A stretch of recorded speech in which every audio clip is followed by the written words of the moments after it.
Hello, human peoples. You're listening to the podcast network of Gamefully Unemployed.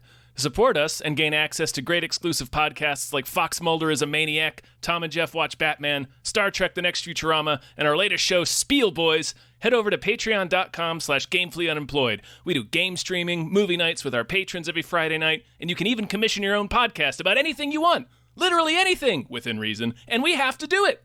You are quite frankly out of excuses not to go visit patreon.com/gamefullyunemployed. That's patreon.com/GAMEFULLY unemployed, which is spelled like it sounds.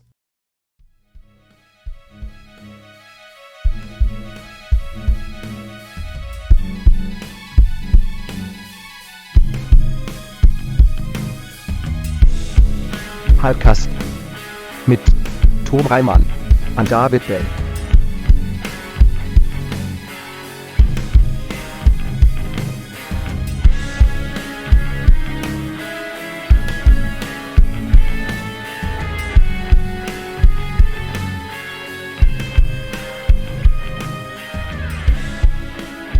I've been packing all day.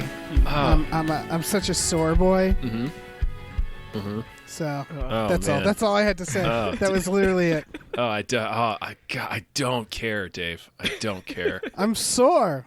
Oh man, I'm gonna make you care. You could fill oceans with the amount that I don't care. Oh, Dave, did you see how well Adam did in Wordle today?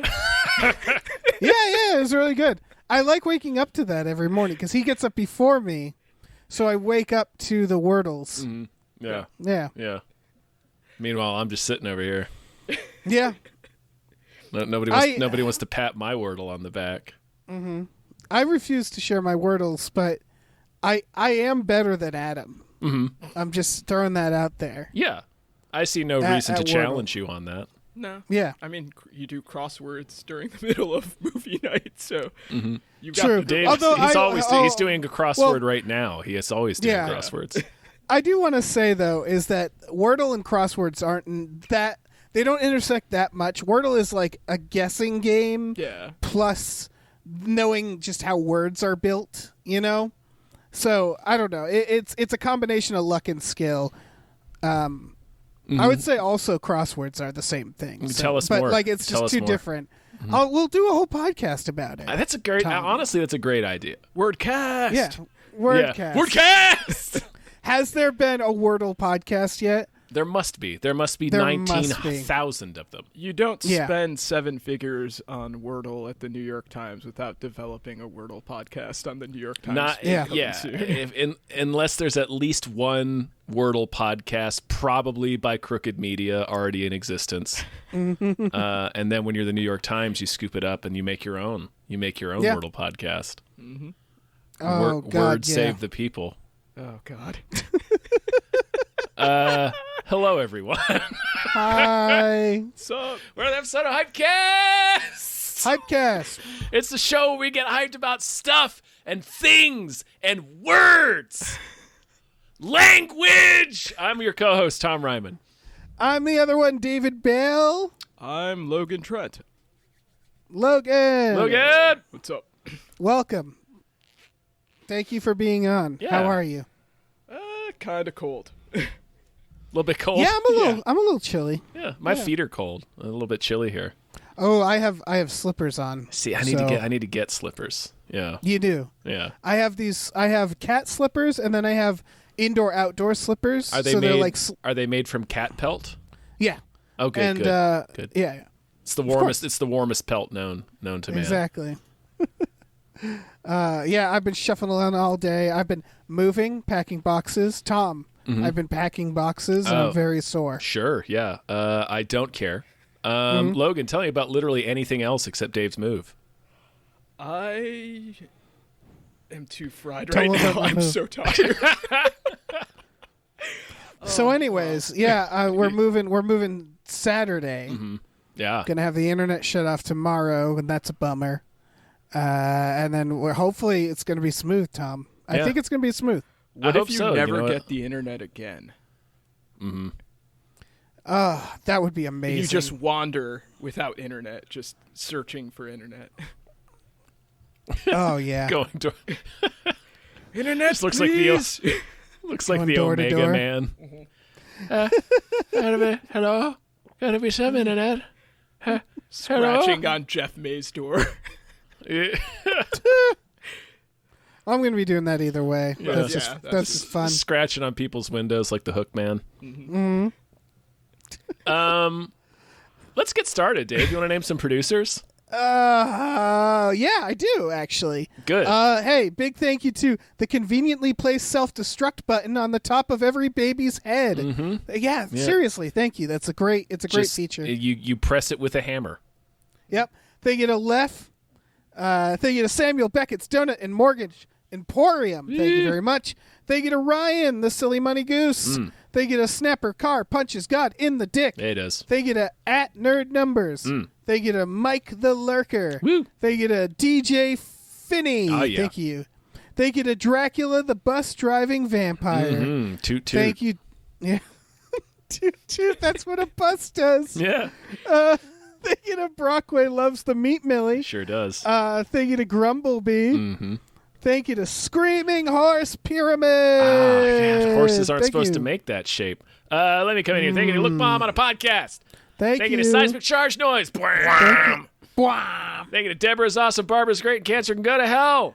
Thank you. Thank you to Numino Ultra Microscopic Silico Volcanoconiosis Jones. Fuck, Thank I almost you. got through it. Thank you to the Baby from Eraserhead. Thank Thank you you. to Chiz Lily Tits.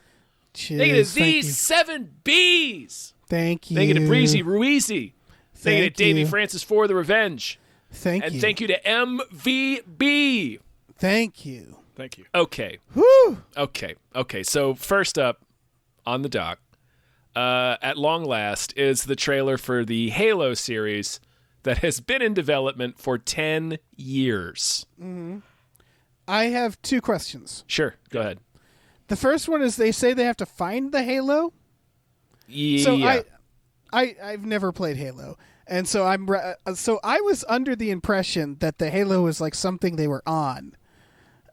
So they have to find a Halo.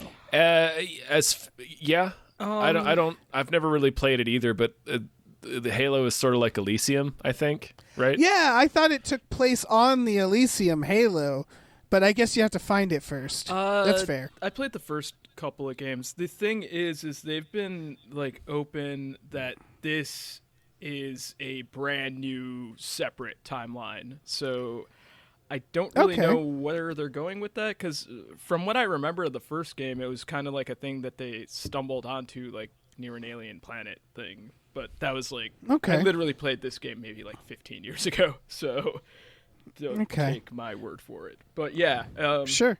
in terms of just like that, they clearly said that this is just its own thing.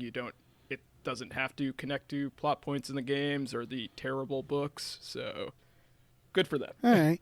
Oh, good. There's terrible books. Yeah. They're Set- awful books. We did a piece Sweet. on it. There's some very weird plot points going on in there. So Halo feels like Call of Duty to me, where it's like the plot itself doesn't matter, and like any attempt to, I people think, are I think really it's into exactly the lore. I was gonna say, I think it's exactly the opposite. Yeah. like there is That's a dense shame. lore in Halo. All right. Well, question 2. Cars? Sure. Yeah. There's like a fucking Chevy in the background of one of the shots, like a minivan. There's like a minivan in the background. Well, it's like it's like an SUV, like an old SUV. But it's not. But it's like a now SUV. Like it's like a car. It's 50 minutes in. It's a Chevy I'm going to it now Tahoe. because I want to look at it. Is it a Tahoe? Okay, cool. It Chevy is. It's Tahoe. like it's just a car.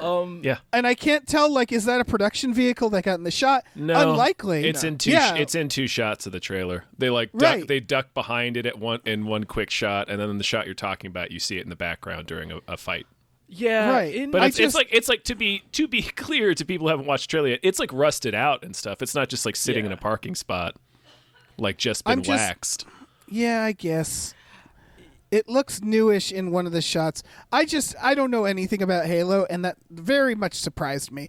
I thought this was like, it's the year 4000, you know, where It's in pretty space. far in the future, I think. But Well, like, then what I the think fuck it's like- is that I car mean, doing there? they still drive around in like warthogs and stuff, I which think are it's like just cars. 500 years in the future or something. But there's like a lot of a lot of like the battle stuff kind of fucked up Earth. Like billions of people died, so it kind of would make sense. Like maybe that's just a junkyard, or maybe they're repurposing like old tech or something in this new one. Right, but yeah. if it's 500 years, like that's still.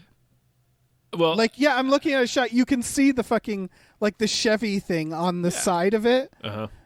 I don't know, man. That thing would be, like... Well, again, we don't know when this takes place, Dave. Yeah, I mean, that's fair. That's fair. From the East Coast to the Halo, this is our country. So, yeah. That's true. Of course it really stands out for me. It's really scratching at me. Like I don't. I can like, tell. I can everything tell. else. Everything else is ridiculously futuristic looking. Like even the Humvees that they're in, they look futuristic. Yeah. They're in these mech suits. They're in these like god future temples, and then there's just a fucking Chevy Tahoe just hanging out in the background, hoping no one will notice it's there. And I'm like, I see you. What are you doing in the future? Is it any what are you worse than Kirk driving a car to Beastie Boys Sabotage in JJ? Oh fuck, that was a real bummer. Yeah. Well, listen, Kirk likes cars. Yeah, he has a thing for cars. It's true. There's a whole plot point in a piece of the honestly, action where he tries to drive a car and kind of can do it. Yeah, honestly, the thing that bothers me there is the Sabotage is Beastie Boys, because I don't know. There's just something funny about like it's the equivalent of like stealing your parents' car and blasting some Listening Beethoven. to Bach. Yeah. Yeah. No, I think we talked about that at a couple of sure. writers' meetings at Cracked. It's just the culture there's like a 600-year gaps in culture in futuristic fiction just because that's, we can't invent 600 years of culture. Getting away from the fact that there's an old car in the background of one shot. That's all I care about, Tom. Yeah, clearly. Again, it's not a new Chevy Tahoe. It looks like a fucking ironclad from the Civil War. It does and it's not. really I'm sticking in Dave's craw. It looks like a Chevy looking at it Tahoe that now. would be on a YouTube channel for epic restoration. Okay, hold on. If you go to 045, I'm not going I'm to. absolutely not doing that. I'm not going to. I'm Dave. going through it. It looks maybe 10 years old in this shot. Okay. It has like a Dave? weird modified window. Dave, I've got a question. Did Big Ford get to you? Is this Yeah. Not yet, but Listen, they can. Dave, I'm open to this it. is all Dave building up to saying, listen, Chevys are just not built Ford tough. Exactly. Yeah. Now, if it had been a Ford sitting there, I wouldn't have questioned it for 1 second. Yeah, I would have believed it. Yeah, I'd have just swallowed that bitter pill. Yeah. So This looks fine though. yeah, it looks fine. I don't know again, I don't know much about the games at all, but I know like the basics. Like Master Chief is a genetically engineered soldier. They're fighting the Covenant, which are aliens. Yeah, everything looks cool. Like it looks exactly Yeah. like if you said this is a Halo show, this is what you would want it to look like. Like the aliens look like the aliens. Master Chief looks like Master Chief. It's not some weird like new design where it shows off half of his face because you need to see Pablo Schreiber, in his full Pablo Schreiber-ness. It's one of those things where it feels like it's for the fans. Like they drop a couple like things in this trailer that I didn't understand, but was clearly like for the fans.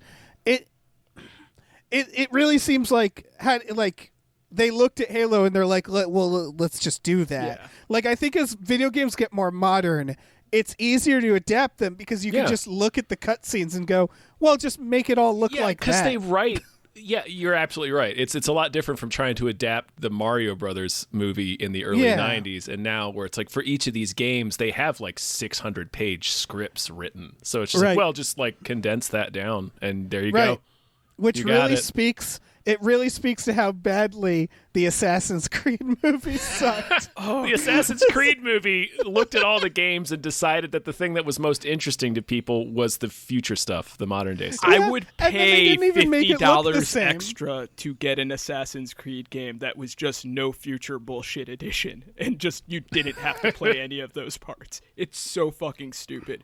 And they had the chance I love to the future leave bullshit. They had the chance to leave it in a movie, and they're like, no, that's the part everyone loves. What are you talking about? Yeah, Come let's on. keep cutting back to it. Yeah. I've defended the future bullshit many times. I would just say like the You're ratio. still wrong. You remain wrong. Well, it's the only thing that makes the games unique. And as they go, they've been doing less and less future stuff. Yeah. And then it's just like The Witcher, and it's like, okay, well, just make another game called that.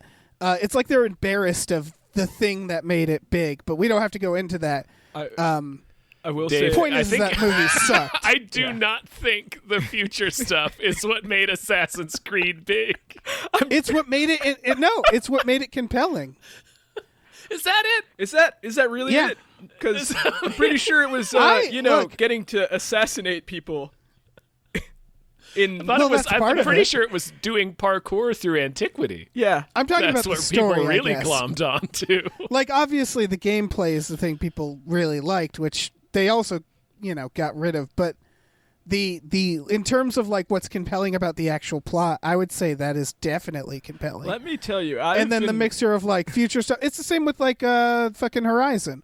Like Horizon Zero Dawn could just have been someone fighting dinosaurs, right? But they added something that was unique to it. That's apples to oranges, man. I've been playing it's not flashing forward to the future. Origins for the first time, and literally the first moment that a future thing popped up, I went, "Oh, god damn it!" Which one's Origins? It's the Egypt one. Yeah. Oh, that one's kind of fun. Yeah. I will say, going back to Halo, I feel bad for Neil Blomkamp, who fucked up his body making that movie that never came out. Have you read about the story with that or no? No. So he was like riding in a warthog, and I guess that they hit some type of bump, and the gun turret went and smacked him in the fucking ear and like tore it almost completely off. He had to get like reconstructive surgery and shit, and just he never got to make the movie. Like he just got that injury, and that's it. That's a real fart. Yeah. That's a real fart in his face. They saw that. They took one look at that and was like, man, we can't let somebody who would let that happen to him make the Halo. I will say, in the range of like Tahoe's bothering Dave, why the hell did they use Phil Collins in this trailer? That is baffling. Like they just fucking love doing that shit video now, games right? like that have memorable themes. Like you got the Zelda theme, you've got Mario. Halo's and got Halo a pretty has good one. A pretty like. It's like cinematic and epic and shit. Yeah, you don't need In the Air Tonight pop it out like a remake of fucking Miami Vice. Yeah.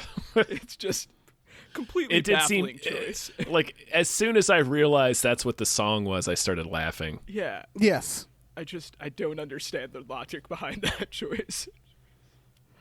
I mean, I understand what they were thinking. It just wasn't smart what they were thinking.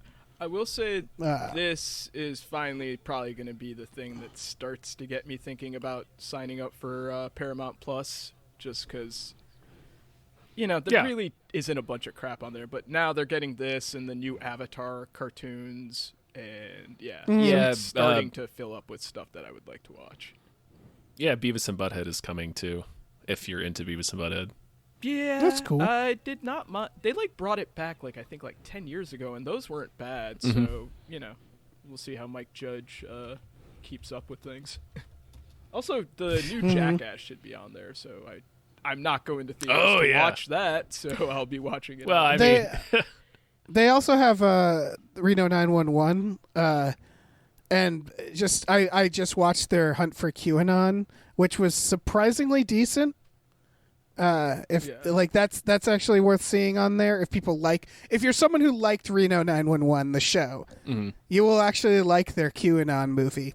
Also, I think they have Review, and I have not rewatched that. And I really want to rewatch yeah. Reviews. Do they just have Comedy Central stuff? Because that's a reason to get Paramount Plus. A bunch of it. I think there's I think Nathan For You's on Max, but most of the other stuff should be on there. And Nathan and South Park, but they just did a deal where they're making a bunch of movies for Paramount Plus. Yeah. Because HBO Max spent all of this money to get the show. Mm-hmm. Right. Anyway. Right. Now we're just getting into So G.I. Joe fucking Snake Halo. Eyes. Let's talk about this next trailer, because Sure. this trailer is, I think, way more compelling. This is called After Yang. It is A24 Colin Farrell indie bullshit. I'm so excited. Yeah. I am so happy that we've kind of like taken, like it started happening maybe like 5 years ago, but I'm so glad that we had enough time after his bomb of trying to be like a big star leading man thing that we got him back in the wheelhouse of being a character actor, which is where he's so fucking good. Yeah, we know where he belongs now. It's because same thing happened to Brad Pitt, where it's like he's a character actor that looks like a leading man. So it took us like 10 years to figure that out with Colin Farrell, where it's like, he's not going to work in the lead. We got to put him back in the character He's just parts. too darn pretty. It was Ben Affleck too, but then he had to go and do a Batman and kind of fuck it up. But yeah, this trailer is apparently about a family who lost their AI helper, like their AI child, and it's about them like mourning the death of an AI, and that's like, I don't know, that's fun. I like that. That's interesting. a weird, it's a weird angle, but not like an unrealistic one. You know, it's taking. I always like it when they do this exploring AI, where they're like exploring like one little area of it that it's like, oh yeah, that would happen, I guess. Like, yeah. And there's also, I like it as a meditation on grief too, because just it can take a lot of different forms, and we experience it in a lot of different ways, and sometimes in ways that don't make a lot of sense. Like you can grieve a job. Right. I like that it's talking about this subject in a quietly profound way, but not like in a very obvious way. You know what I mean? Like, right. Which sounds weird to say about a movie that's about an AI child that wanders off or something. It's not entirely clear what happens. I think he just vanishes. I think something's happening where he shuts down. They he say shuts down. Yeah. Okay. in the trailer, like he just gets like the blue screen of death or whatever. Like he just he's corrupted breaks. or whatever. Okay. Yeah. And so, like, he just dies. And it's a great, I don't know, it's a great idea. It's like, when watching this, I was like, oh, this is like 10 times better than anything in the movie AI. Like, you took the movie AI and you looked at it and you're like, wait, no, this is what you talk about. And it's like, it explores, like you said, grief. It explores, like, is AI people? Are they people? All that crap. And then, like, them having to, like, struggle with the idea of, like, grieving this robot, knowing it's a robot. I don't know. It covers a lot of things that, in, like, a really, I don't know, simple plot.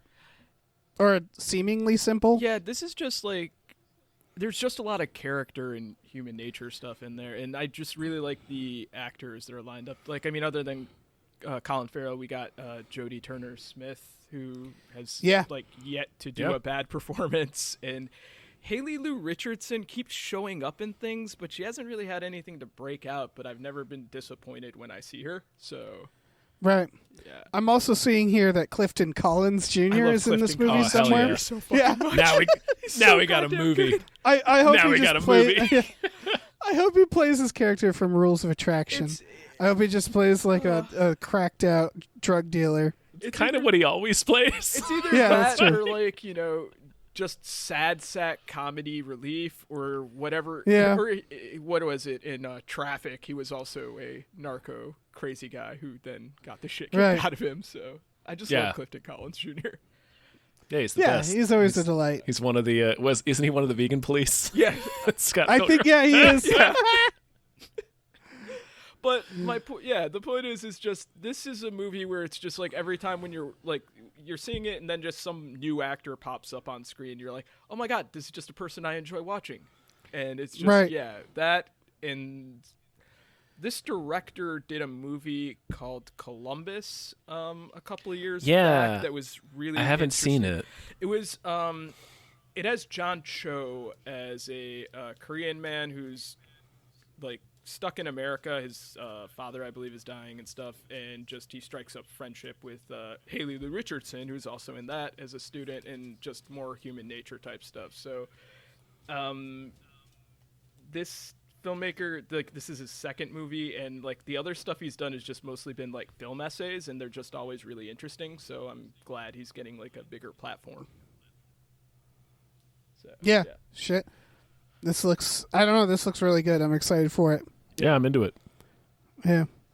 And now I kind of want to look at these video essays. He did one about King of the Hill. Fuck, I want to see what that really is. They're really good. They're like through Sight and Sound, and like they've been on Sight and Sound and like a bunch of other like good film type of sites and things, but they're pretty interesting essays, and just like he just has a lot to say, so it's just fun. Nice. Yeah. Cool. Well, next trailer is for I Want You Back. This is a very, very, very, or at least it looks like a very standard romantic comedy. Yeah, pretty derivative rom-com. It coming to Amazon Prime in like a week or two, just in time for Valentine's Day. But it does star Charlie Day and Jenny Slate. I like them both.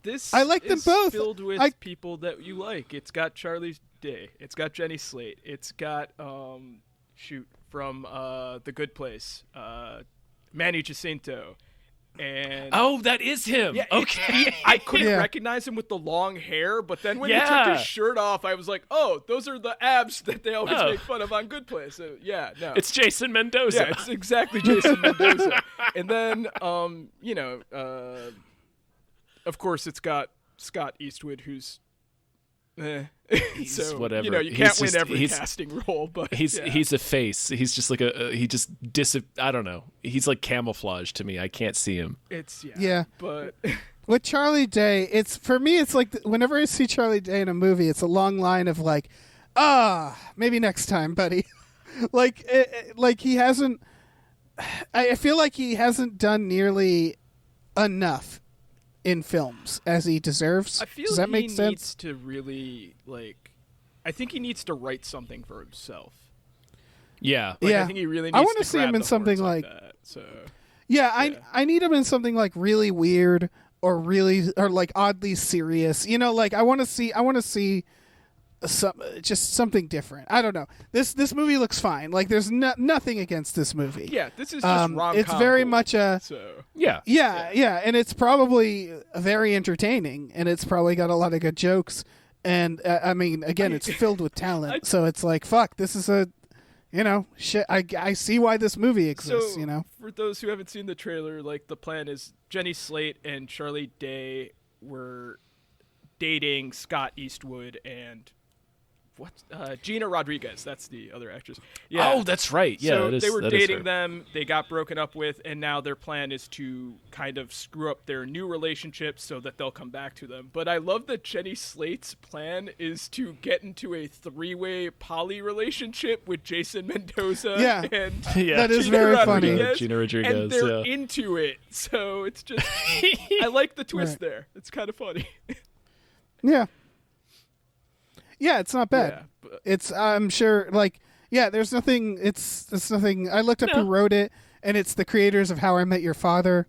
It's very like, okay, this is this is like, and you can adult see how comedy, you can see how it's going to comedy. end a mile away. Yeah, I mean, those two are gonna hook up with each other. And, I was going to say mass shooting, but what you're saying is probably yeah. Well, and mass shoot. Yeah. This is a prequel to Pacific Rim, so. Scott? Yes, because isn't Scott Eastwood? Scott Eastwood is in the second one. Yeah. So that actually would work out. Yeah, it's one of those things where we talked about another one where it's like, I can't look down on films like this because I watch a million horror films that take place in like the woods that are slow burns. You know what I mean? Where it's like everybody has a genre that they're like, I don't care how derivative it is. I'm just going to keep watching it.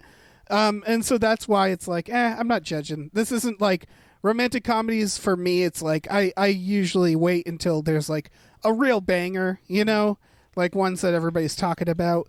But for people who are like a junkie for this sort of stuff, it looks like a good installment. I like rom-coms sometimes. It's just with this just looks like a solid rom-com, like a good B-, rather than something like, remember Holidate? Oh. No. I did not watch it. It was that movie with Emma Roberts where Emma Roberts, yeah. they just kept being dates looking for each it up. other. I think we did this on a Hypecast, but oh man, it was awful. But yeah. What the fuck is this? I don't remember this movie at all. You It's should for not, the best. But like, yeah, this is not the feeling you get when you see that crappy trailer. I'm just saying. So, Yes. Yeah. This is definitely It's above. confident. Yes. This is again, this is like, yes, very solid romantic comedy filled with talent. Yeah. It's probably very funny. Yeah. Like that yeah, that's kind of what I was getting at too. I don't know. Looks fine. Should we talk about the next one? Yeah. Yeah. No exit. No exit. This movie, First okay, draft. This is the yeah, first I'm at draft. Am I wrong in I'm my at what war the with note this I movie. put? No, you're not. No, And I was just gonna. absolutely not. Okay. Yeah. So the plot. Yeah. Are you gonna do it? Yeah, Well, I'll I do was it. just going to say I'm at war with this movie because I love whodunits, but also I recognize from the trailer that this is a very, very terribly written whodunit. This Yes, is it's based off a novel. Hooray. I think they could have tweaked it to like. So the plot is a woman breaks out of rehab, and she stops at a rest stop because there's she's trying to get to Salt Lake City. Yeah, she's trying to get to Salt Lake City to see her mom who's sick. That's why she broke out, and she goes in and there's like something like 6 people in the rest stop. She goes outside to like find a cell phone signal because no phones, and she sees that there are children kidnapped in one of the vans outside. Appears to be a child, but yeah. A child. And so one of the people in the rest stop owns that van, obviously, or maybe, or like we don't. This is We the don't problem. know. It's just parked there. We don't yeah. know because she doesn't ask anyone. She just quietly goes back in and like is like quietly trying to figure it out. Which I said, like, why don't you walk in and go, "Hey, whose van is that?" Or why There's don't a like, kid hey, ask locked the in that child van locked outside. in there Yeah. who kidnapped you? And here's the thing. Yeah. Everyone in the rest stop is very distinct. You have Dennis Haysbert. You have Sure do. oh god, the actress from Breaking Bad who played the meth lady. Yeah. Okay, so you have a large black guy, you have a small, tiny, skinny, scrawny little white guy, you have a old white woman, and you have a Latino man.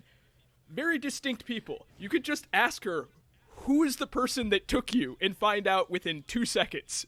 How is this not solved? You could. Well, okay. Even if the kid says, "Oh, I didn't see them" or something, there are more people in there that are not kidnappers. Right. So you can go in and you can just say, "Hey, somebody kidnapped a child. There's a van out there. I need help."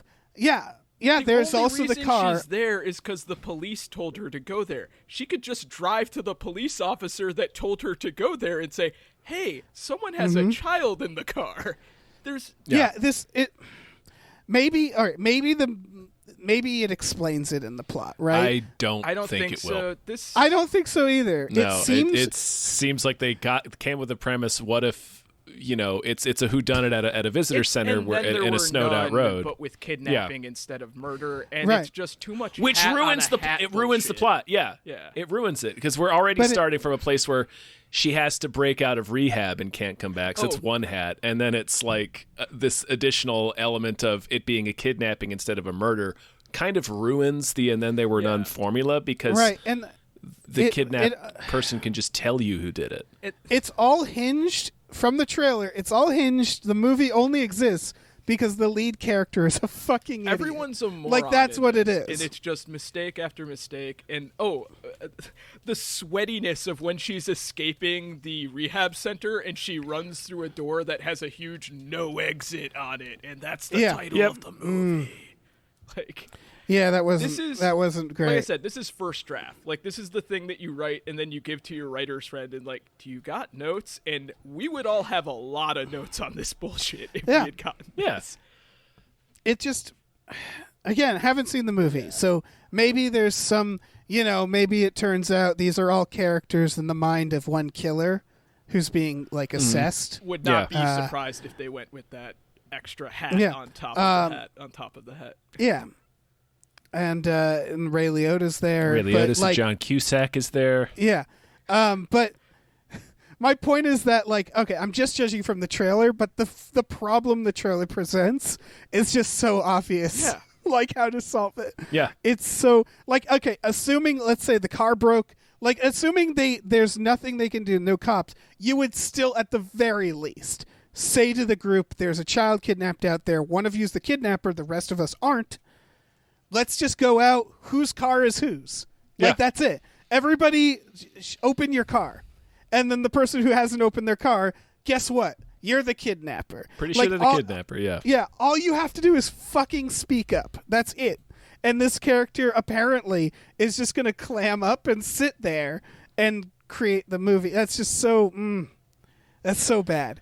I hope the movie solves this in some way, but the trailer, my God. I have a feeling its solve, quote unquote, for that is going to be the fact that she broke out of rehab, and if she tells the police who she is, she'll go to prison. I'm willing to bet that's the reason why. Right, which just makes her an asshole. Yeah, it makes her an asshole as well as stupid. So it's hard to watch the trailer. It's hard to watch it because you're just screaming at it the whole time. Yeah, because you don't have to tell them who you are to say there are children out there or there's a child kidnapped out there. Yeah. Like, I don't think there's a cop at the rest stop. Also, is there? I'm pretty sure if you said to a judge, hey, yeah, I broke out because my mom was sick and dying, and in the process of doing this, I stopped a human trafficking ring, they're probably going to reduce your sentence maybe by a couple of years. So right.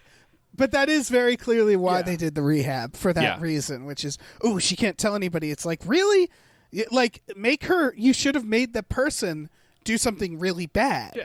Like, have the person murder someone, like in an armed robbery or something, and is on the run. You know what I mean? Like, then do something to make them not a good character to begin with. And then work with that or something. It's just there's but so this much is just, rough stuff in here. This needed several passes. I don't know what the book really is did. like, so I'm not going to comment on that. I don't know. As a movie, there's too many just like blatant flaws where you're just like, this makes no sense. Why would you write this? Yeah. But again, maybe something amazing is in the actual movie. Like, I want to give it to the benefit of the doubt, but that's fair. Yeah. But I'm going to say probably not, but, you know. No. I'm also going to say probably not, to be honest. We've been wrong before. Yes. We have been wrong before. Reading the Wikipedia summary for this movie when it comes out to find out the mystery and never watch it. Mm-hmm. You could save yourself some time and read the Wikipedia summary of the book. There is not one for that. I did that right after watching the trailer so I could see if that was the solve, and that was not what happened. Yeah. Damn it. Which leads me to think that the book might not be that good if there's not even a book summary on it. So, yeah. I don't know, man. Let's talk about this expired cyberpunk Hugo Weaving. Man. This looks terrible, but Hugo Weaving playing like old sci-fi mentor, I'm all on board. This looks like a Crackle completely on board series. It really does. It looks so it looks so bad. Yeah. It looks low budget, but I'm hopeful about the actual plot. Really? I have no reason to be. I have no reason to be. It's more of like I'm rooting for them. They have done multiple movies with Hugo Weaving, this director. So they're like, I don't know, Hugo Weaving's buddy. It does look very low budget and,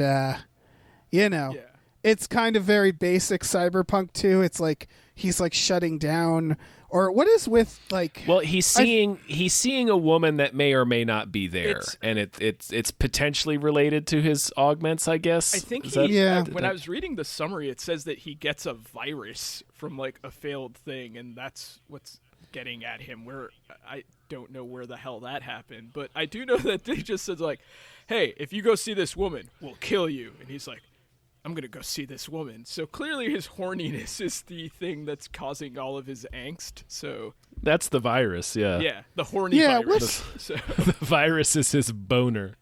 Have we not figured out, like, I'm trying to think of cyberpunk movies, and they all feel like they're kind of samey in their plots. Yeah. Like there's a lot of like, don't go around this woman, or like the woman is always filmed in neon.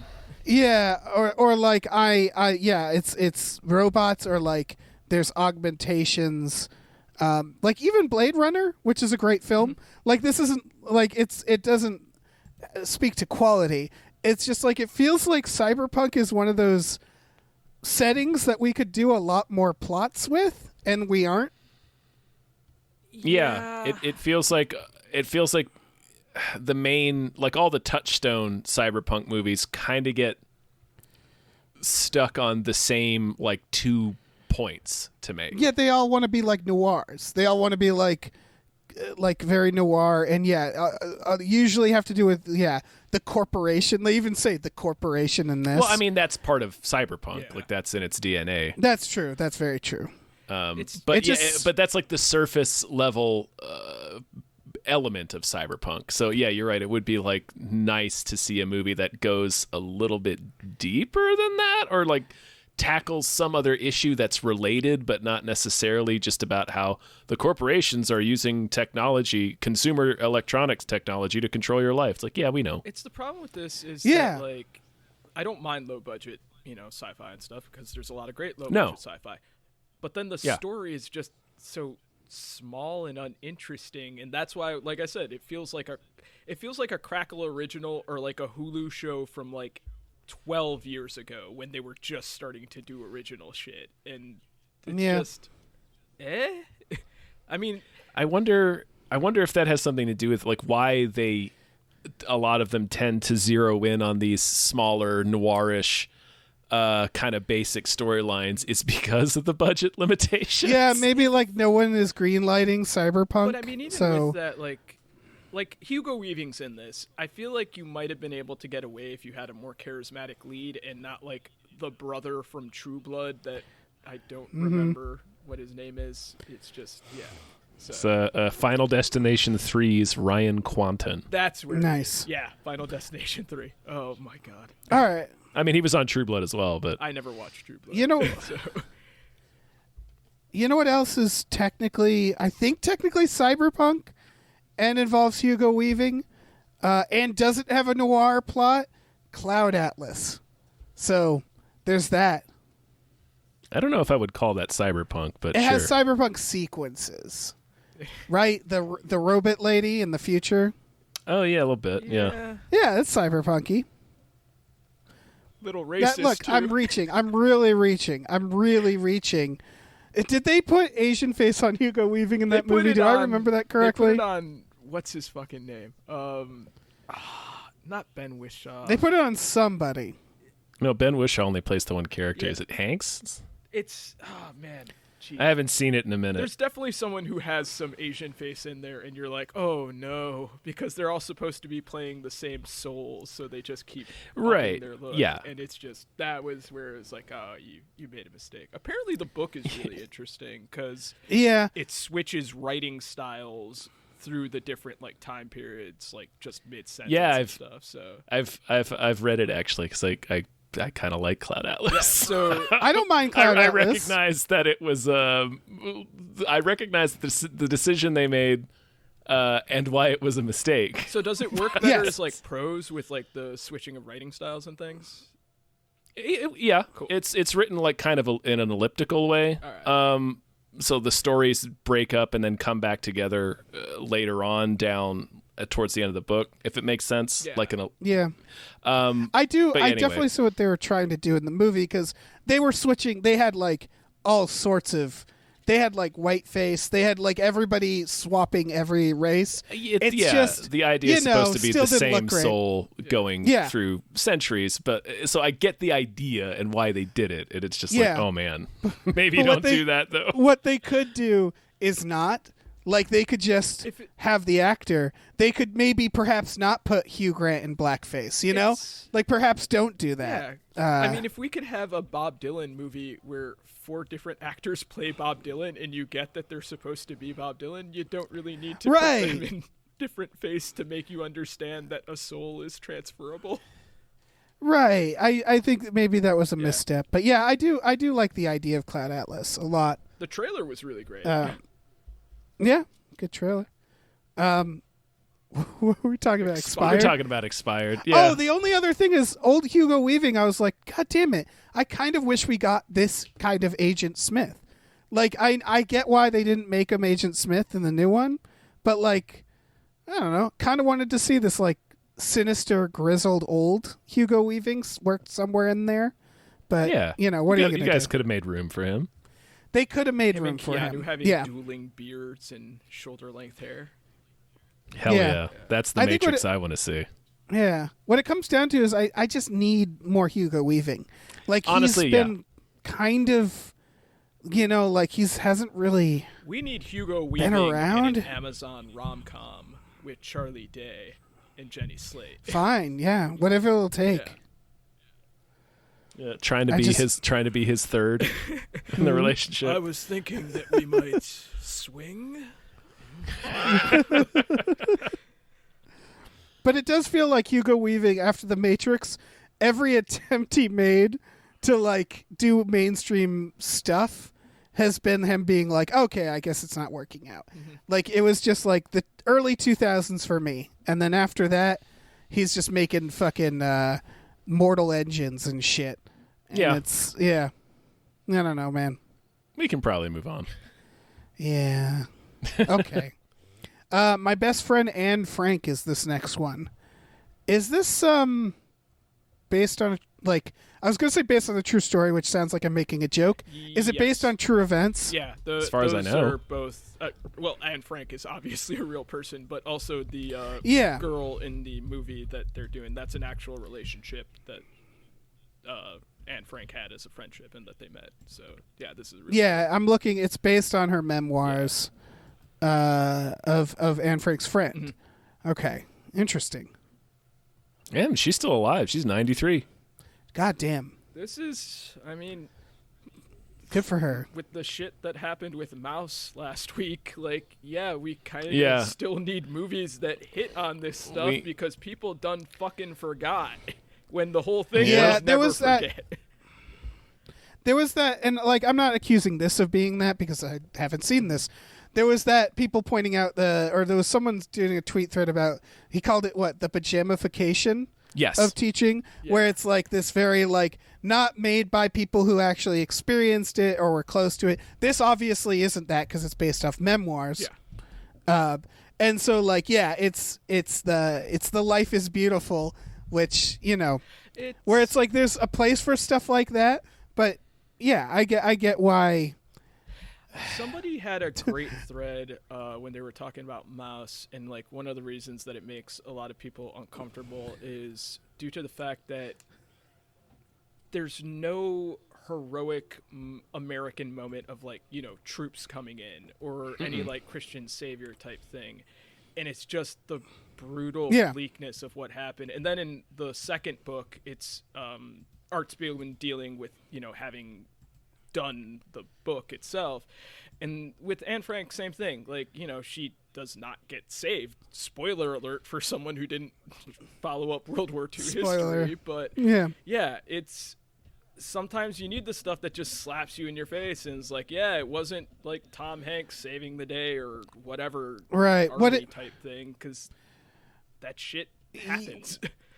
What it is to go back to the quote pajamification. That is a reference to the boy in the striped pajamas, which I haven't seen, so I'm not gonna. It's a book. I thought it's a book and a movie, and I assume it's a movie that they like show to kids pretty often, just because it's like that's easier. But it's also a book.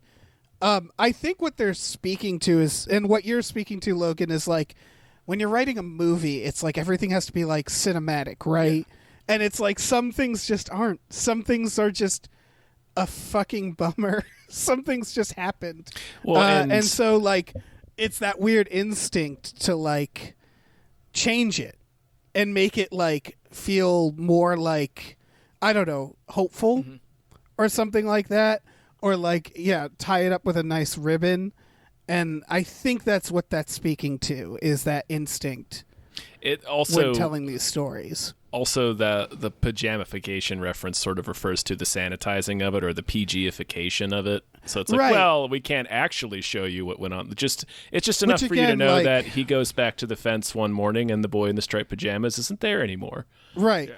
Which, again, I think speaks to, like, Hollywood. Like, obviously Hollywood is the thing that started that necessarily, but it, like, really sums it all up.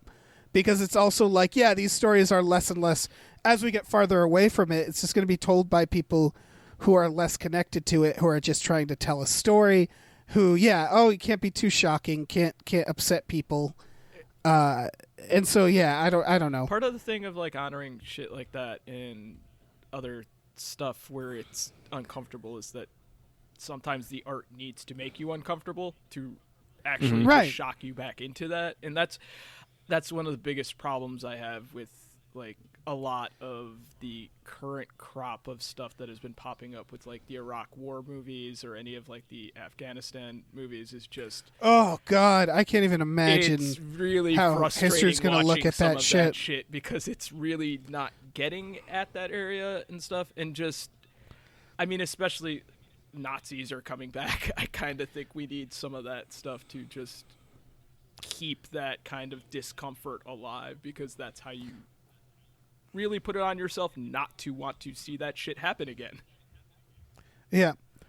I will say this movie has potential for at least being true to reality, because I'm looking at the director and he just looks like a bleak motherfucker. Yeah, it's a Danish guy. You know? It's not Hollywood. Yeah, exactly. Made, so, yeah.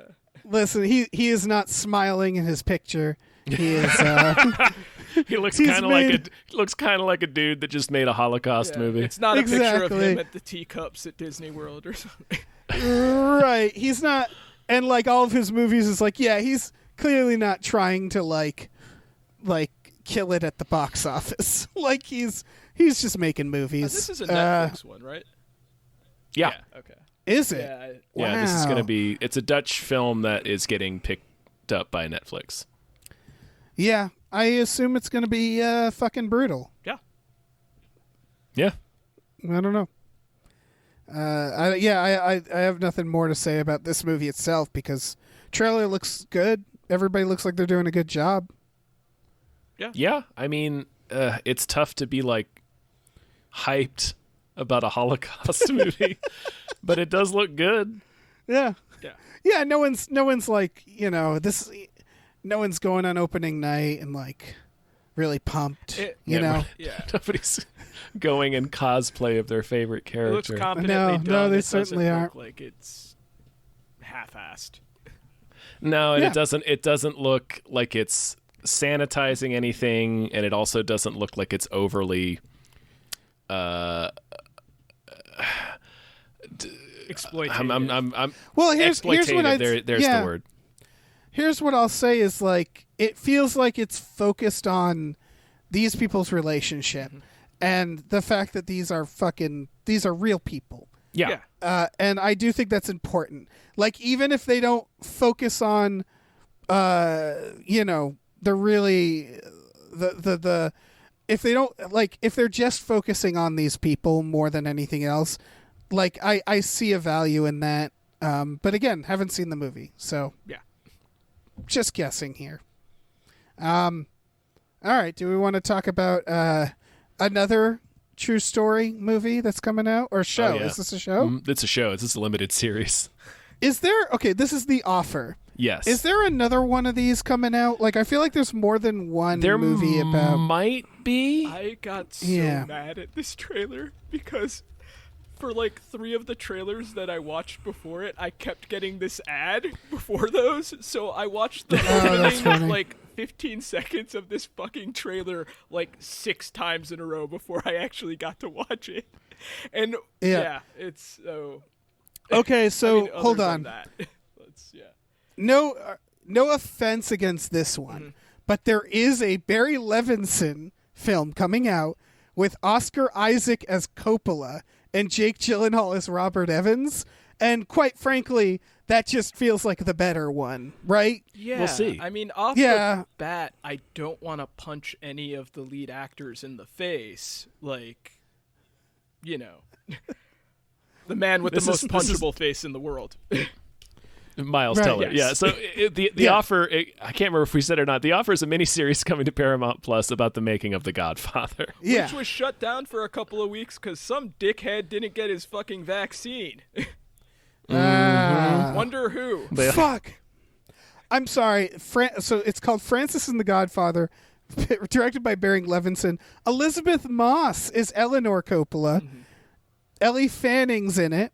Motherfucker. This. I'm sorry. I know we're talking about a totally different thing, but it's just like this is right here. This is the one, the TV one that we're talking about. That's the one that Yes. Armie Hammer got yanked off of, right? And he got replaced Correct. by Miles Teller. But He No was shit. he was in the Miles Teller role as Albert S. Ruddy. And this one has Matthew Good as Robert Evans. I would have liked to have Yeah. seen our Robert Evans as Robert Evans with Robert no Evans as explanation Robert Evans. whatsoever.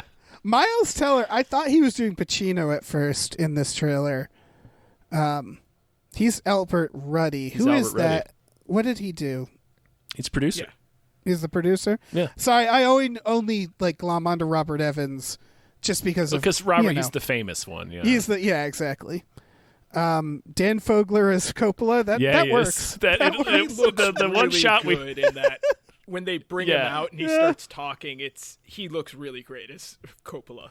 he's pretty excellent casting, and Matthew Good looks a lot like Robert he gets Evans the too. accent down Yeah. perfectly for Evans, but Yeah, overall, because it would be really easy to go into to dip into parody full playing Robert hamming Evans, because it Robert up. Evans has a very, if you've never seen any video of Robert Evans speaking, he's very it would be like somebody trying to play Christopher Walken and like resisting the urge to do a Christopher Walken Robert impression. Evans remember is a his, character, like onto himself. It's like if you were trying to play Jack Nicholson or, like you said, Walken or something like that. He's his own thing.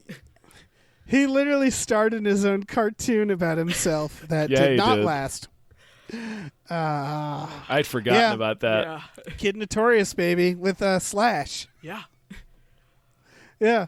But yeah, this, I don't know. It is I'm part of really it for excited me. for this. Me too. Yeah. Me too. Part of it, though, I have to admit, is the, like, it's not, I guess it wouldn't be called stunt casting, but it's just, I want to see them do the things. Like, Marlon Brando is going to be in this, or the character, I guess. Burt Reynolds, someone's playing Burt Reynolds. Someone's playing Al Pacino. I'm just, like, going Sinatra's through. gonna be in And it's it. like, and Yeah. it's like, God, I got to see that. I want to see their versions They're of going these to be people. pretty small roles, I imagine, I imagine. because it's about the making of the movie. But yeah, Is this being showrun or like developed by a name? it's directed by Dexter Fletcher. Okay. Is that the Star Wars character? No, that's Dexter Jetster. okay. Dexter Fletcher is Soap from Lock, Stock. He directed Rocket Man most recently. Oh, yeah. And also, he finished directing Bohemian Rhapsody when Bryan Singer had to flee the country. Right. So bad that it's not the Star Wars character. Be a minute you click on it and it's just the fucking It's car. just a fucking diner owner. Fucking nasty ass fucking pullover T-shirt with the fucking apron. Hello, Dex. It's the writer of Deep Impact and Changing Lanes. So, to me, that's good. Yeah, it's a hit machine. Yeah. This movie, everyone involved just has They the also- Midas touch. Yeah. I mean, it is the making of The Godfather. Like, it's not. I feel like they're gonna have to stretch it a little bit. Like, honestly, I feel like this is more of something you do as a movie than as a series. Like if we're doing, I mean, the making of the movie is really interesting, and they did. It is. Like, the mob was against it. Like they had to like work with the mob so that nobody would get hurt. Right. I feel like this is going to be the most exaggerated version. if they Maybe. You know what I mean? Because they're trying to fill out episodes of a TV show, and like it is everything I read about it, and like that, what is that, Robert Evans book, Kid Stays in the Picture. All the stuff is like, it is very fascinating, but like, I don't know. I obviously there's two things being made about this, so there's enough here. I wonder if there was like competing scripts. Doesn't matter. Hollywood just likes making stuff about Hollywood. If they do a season 2, I would like them to continue the Coppola thing and do one about the making of Apocalypse Now, because that is a fucking crazy story. I was about to say, I guess disappears into the jungle. Oh my god. Yeah, I guess that's what I was getting at. Is like, it feels like there's like a series about Coppola would be more interesting, Season 5 or something is like the that. making of Jack. Yeah, fuck yeah. Hell yeah, it is. It's just or like something about Robert Peggy Evans Sue as well. got married. Oh, actually, Dracula. That would be kind of an interesting thing. Well, yeah, you'd have to do Dracula. Yeah. So yeah, we should just make this an ongoing Francis Ford Coppola series where it's just Dan. Yeah. Well, it just keeps playing him and getting older and more coked out. I was going to say progressively aged and more full of cocaine as the series progresses. I mean, that'd be it's just it's Goodfellas, like it's Ray Liotta and Goodfellas. Right. Yeah. That's all I want. If this is on Paramount, so if I'm going to be getting it to watch the Halo thing and the other stuff, like I'll definitely at least give like a couple episodes just to see how it goes. Yeah, I think I'm going to watch this whole thing, yeah. Yeah, I think this is going to be... I'm very excited for it. It's, it looks neat. Yeah. It doesn't come out until April, though, so we got some time. Mm-hmm. We got some time. But, I'm on board. Yeah, I still want to see Oscar Isaac as Coppola as well. Well, yeah, I'm going to watch that one, too. That's... Man.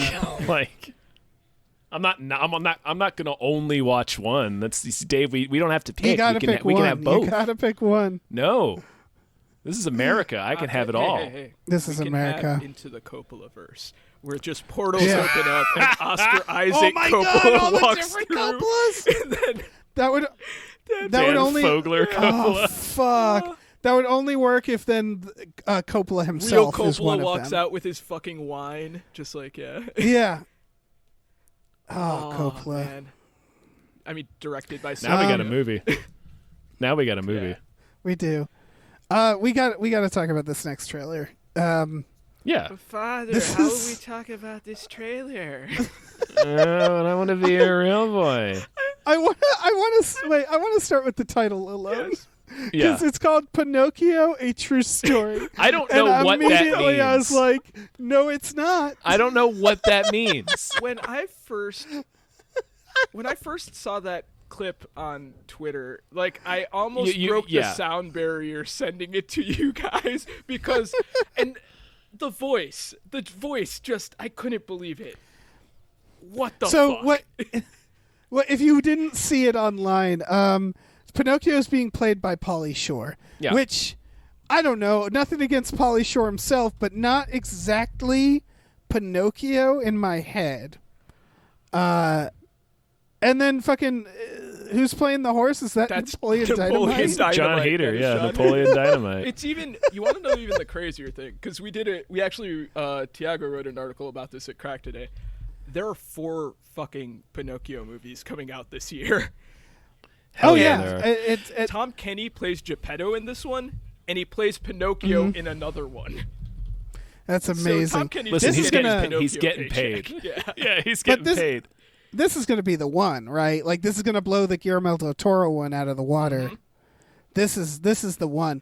The animation looks Shrek era. The animation looks exactly even what you get when you see a Russian-made Pinocchio film that is coming from a studio you've never heard of, and that's what this is. Exactly. I was about to swoop in with that tidbit. This is merely the English language cast recording of a Russian film from 2 years ago. Yeah, that seems like it was animated 17 years ago. Yeah, honestly, it's like the animation quality is a cereal commercial. Yeah, honestly, the best thing they did then is get Pauly Shore because that is kind of because we're talking about it, right? Yeah. Like I just looked up. There are so obviously because there are so many Pinocchio films, right? We churn them out one a year. One with Drew Carey, which one with Drew we Carey. saw. Yeah. So yeah. Boy, there's one called Pinocchio in Outer Space. That is wow. Fuck it. Throw him into space. Well, okay. I want to watch this. You know when it was made? No. 1965. Well, so yeah. this wasn't even when we were scraping bottom of the barrel. Someone was like, "Outer Space, we need to do it immediately." The other one that Tom Kenny is voicing is called Pinocchio and the Water of Life, which so good. The poster has him riding a motorcycle. So is the motorcycle made of wood? No, it is no, like it's not. I'm looking at it. Looking bike that he's riding out of a rainbow, and it also has Phil Lamar. So yeah, they're really making some Pinocchio choices right now. Yeah, listen, Pinocchio's a giant sandbox, and you can build whatever you want to in it. Apparently, yeah. I'm just saying, I'm like 2 projects of Pinocchio away from just grabbing his wooden ass and throwing him in a wood chipper like he's Steve Buscemi in Fargo. Yeah, I mean that's better use of a wood chipper, right? Like that's plot of this true story. Like he joins. The I don't know what it is. Circus. When did he joins the? Well, circus yeah, he joins Stromboli's circus. Yeah, and then he has to rescue her. It's like I'm not clear what the true story refers to. Like he joins Stromboli's circus, but also he becomes like a world famous star, and he has to do a bunch of action shit with his pet horse John Heater to save this woman he's fallen in love with. They're really jazzing on the story of Pinocchio in this film. So I need to describe the poster. So I'm looking at it now. It's an all white background. It's a picture of Pinocchio like making a pose that I don't know what the pose means. He has like it's impossible to decipher. Yeah, it's like he's holding an invisible box. Yeah. It says coming to 2020, most popular, not the most popular fairy tale in the world. Parentheses 35 millions books sold worldwide. And it's like I don't know why you needed that. And then Pinocchio, a true story, which, again, not sure why it's a true story. And on the bottom, it's supposed to say, follow your dream. But it looks like it singular, says, follow your dread. Yeah. It really looks like follow your dread. It's kind of the best poster ever. I love this movie. We're going to watch it. We're going to watch this movie. We probably are going to watch this. I love when I look we'll do up it this anything and, for this. I can't find any information regarding anything, but just...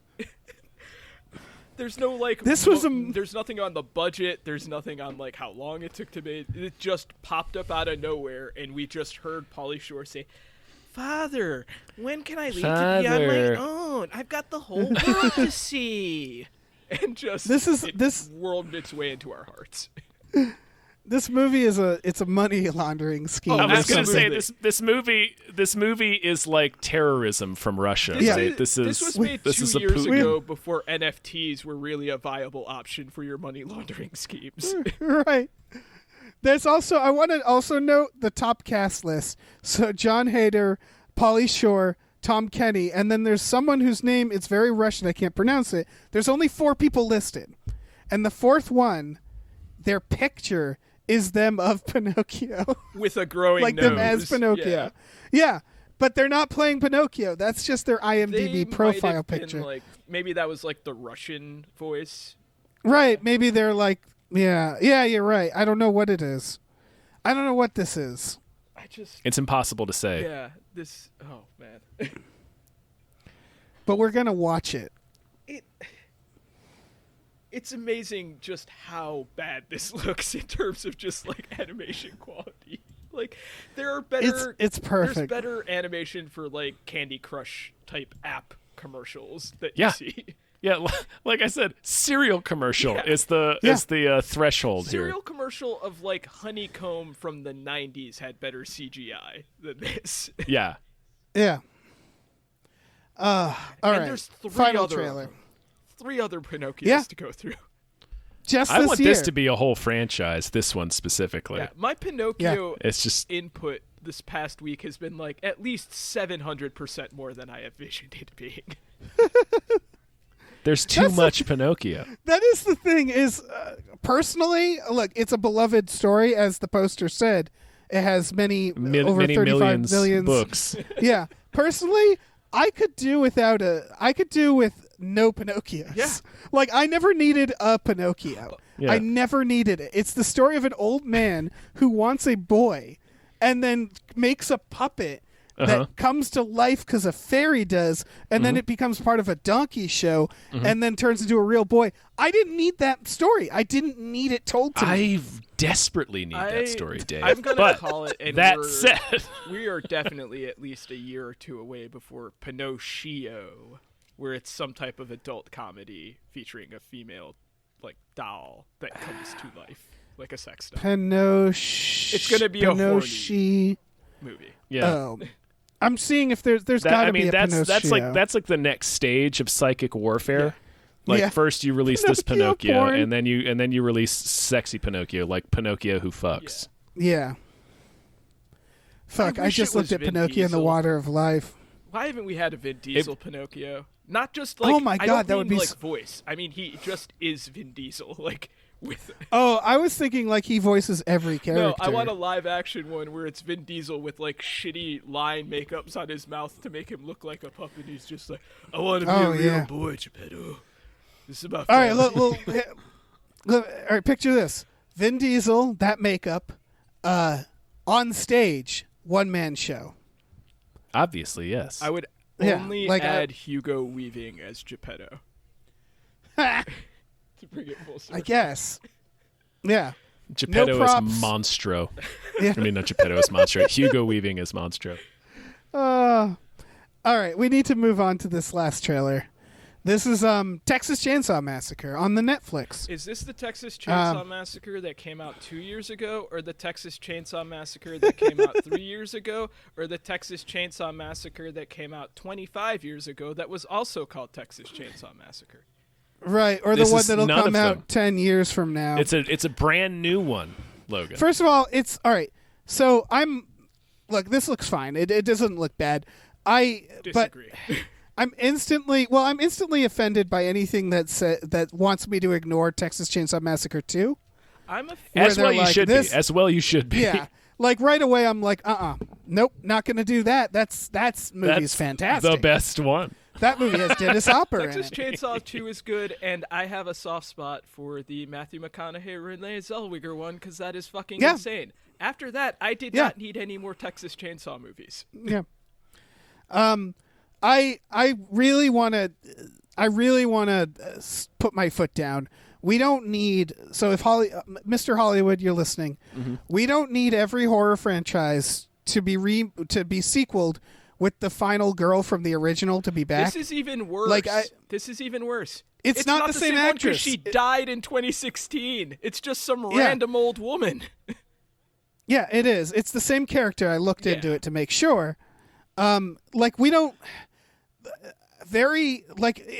If you're an elderly person who, when you were like a teenager, experienced a trauma, like your friends were all killed by someone, very rarely do you want to revisit that. Like in general, most people don't need to revisit it.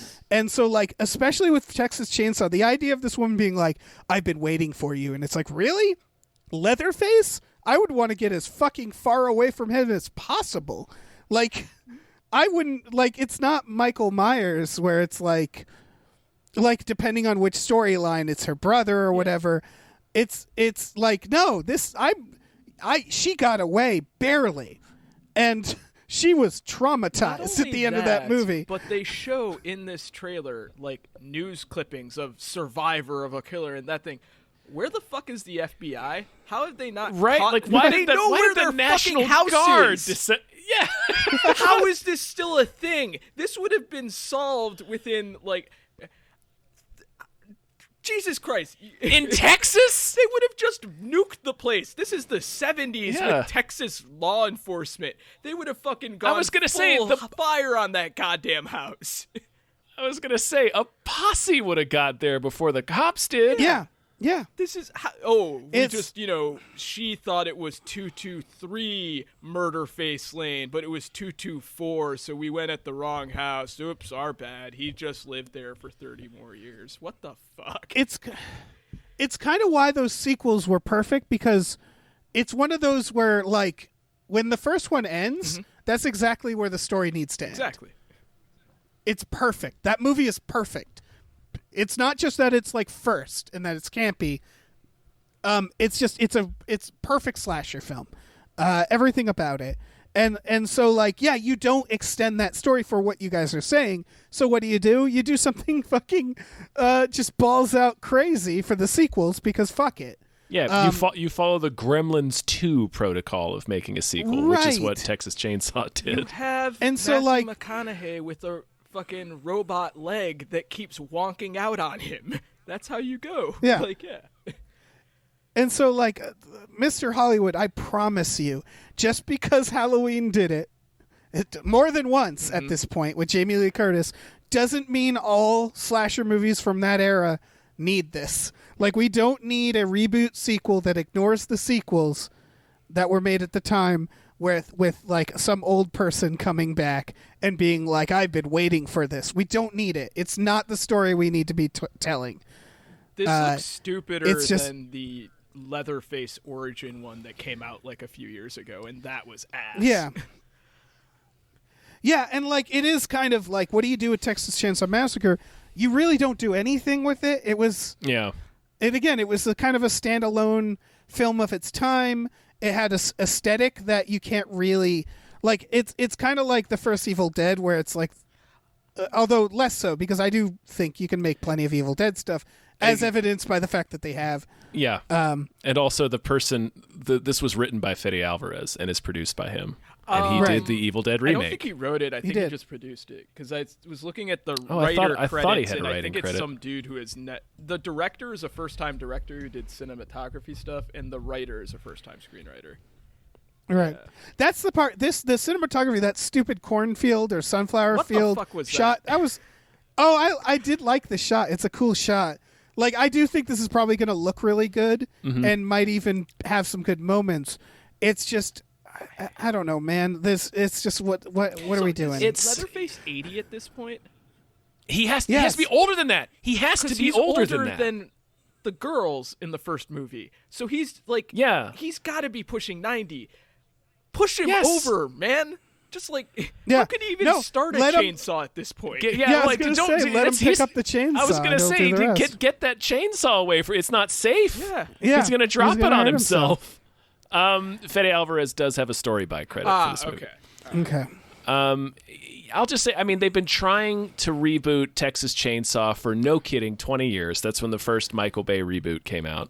And it just hasn't happened, man. And we keep trying to make it go. I think, this, like, if this looks fine, it looks like it'll be like a perfectly serviceable bloody slasher, but it's like, we really need to leave Texas Chainsaw alone. It's never going to happen again. Here's the thing is, with that Michael Bay one, is every reboot or remake of its time too? Because this really does feel like they looked at Halloween and they were like, let's do it. And it feels like the Michael Bay one was the same, where they were like, like, it's always very much of its time, because whoever's in charge of this doesn't seem to actually have an interest in telling the story from an original perspective, but just doing what's popular at the time to Texas Chainsaw. It doesn't work. That's as what a it feels modern like. thing, because it's supposed to be weird ass 70s hitchhiker fucking culture and that type of weird shit. And if you have it in like any era that the internet exists, it's just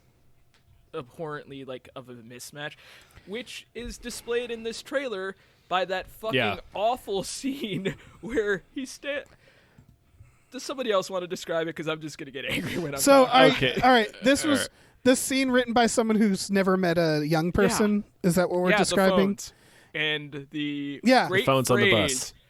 Don't even think about it. You'll get canceled, bro, or whatever the fuck that idiot says. Is it you think about doing anything, you'll get canceled. It's Leatherface is on a bus full of young people, and they all hold up their phones, which If they had left it at that, I would have enjoyed that beat, because it's Leatherface. He stands there, he fires up his chainsaw, and it cuts to a reverse shot of all the teens and young adults on the bus who just all very slowly raise up their phones. Right, That's and an then okay beat. in the room, some 60-year-old producer threw out a line that they had to add. Yeah. Like, that's what it feels like. It was just like, oh God, that is bad. Yeah, and that yes, is they have bad writing.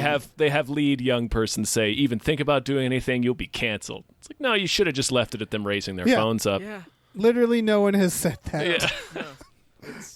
It's It really, I think, again, kind of like the other ones, I think it'll visually look good, but I do think this is nothing in this trailer. It needs to take, I think Logan hit a big part of it on the head. It needs to take place in the 70s. It is of its era. Yeah. It's that weird, not hippie, but like that weird cultish commune hitchhiker people just disappearing aspect. Yeah, it was based on a fear or phobia that's specific to that time period. And it just doesn't work when you're doing it in modern anything. Like I said, anything past that era, like maybe you can get by with it in like the early 80s or something, but like 90s and beyond, it's just weird. It doesn't fit in. Michael Myers can fit in and win like any era. Same thing with like Freddy Krueger. Jason doesn't really have trouble with that, but Leatherface I would actually love to 70s. see. Yeah, I'd love to see modern Freddy Krueger popping out of your cell phones and shit. Like, you could have a lot of fun There's with. so many different aspects that we could hit on with like Freddy Krueger, especially with like there would be such a weird, cool like ASMR like kill in like a modern Nightmare on Elm Street where someone's like watching one of those. Oh Like, yeah, there's so many they different fall asleep aspects listening to you that. can do with Yeah, that. And that's just So not now there it's for Leatherface. Yeah, it's now occurring to me because I agree with the Halloween, but I do not think they should make more Halloweens either. It's just very funny to me that the one most obvious one, Nightmare on Elm Street, they'd seem uninterested in doing, except for that one. They did that one remake. Yeah, with Jackie Earle Haley. It was of its time, right? It was the Texas Chainsaw Massacre era where they're like, no, it has to be Platinum really. Dunes made also. Like that was all Platinum. Yeah, it like has to be. It had to be like really serious or something, and it was like, what the fuck are you doing? That's another problem with a lot of these, is they're like, it's serious, and it's like, it's not. I assure you, it's not serious. Well, I think Nightmare on Elm Street and the original Halloween too are both pretty serious. Yeah, he doesn't become a jokester until later. And honestly, I've always had that problem with Freddy, just because dude's a child molester or child killer. It's like, I don't want to be laughing. Well, I guess tight five, bro. I guess here's my argument for this, is that they're not going to make the first one again. No. They're just not. Like, it's gone. And so you look at what the other sequels did at the time, they all recognize that you can't do that again, so they had a lot of fun with it. And so, like, Friday the 13th, Nightmare on Elm Street, all of these, whenever they did the remake during that time, they're like, let's try to make it scary and serious again. And I don't know, it was so cookie cutter too. It was just like, I just do something weird with it if you're gonna do it. I will say that first, the Texas Chainsaw, the Bay. He didn't direct that? He just produced it. The Bay remake. No, he produced it. At least they had the common sense to like that was full of 90s or early 2000s aesthetic, but they did set it in the 70s, which. It does take place in the 70s. Yeah. So there was that, and a lot of the other ones, like that Origins one did, but then they had other ones that are modern, like the one with Alexandra Daddario. I forget what the actual title is. It's got Scott Eastwood, but that's a modern one. And right. It doesn't work. I just don't like him in a modern time. Yeah, on top of it, nothing in this trailer, at least, seemed like it was like, oh, wow.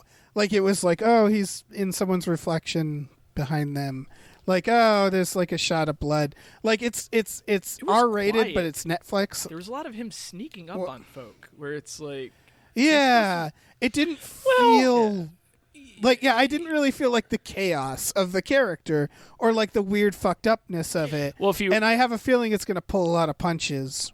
It might. I didn't mind the reflection in the kitchen as much. Just, and this is the last thing I'll say about it.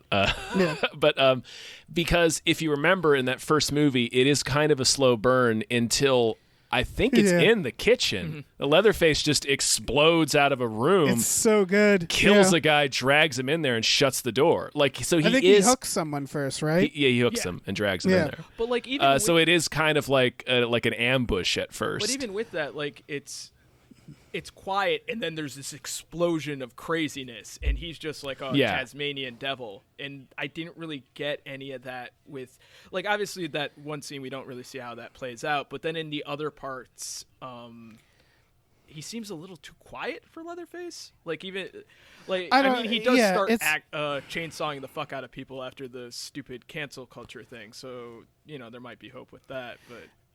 It's hard to say from this trailer. Yeah.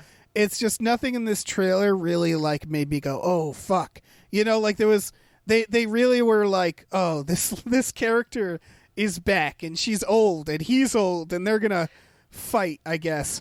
And then it's just very like I'm skipping through it now and it's like it's nice looking shots. You know, like I don't know, there's just nothing in it that stood out as like a moment that was, I don't know, promising. Yeah. Like a visual moment. Yeah, it's fair. Like it looks good, but like there's nothing in it. Yeah, I don't know.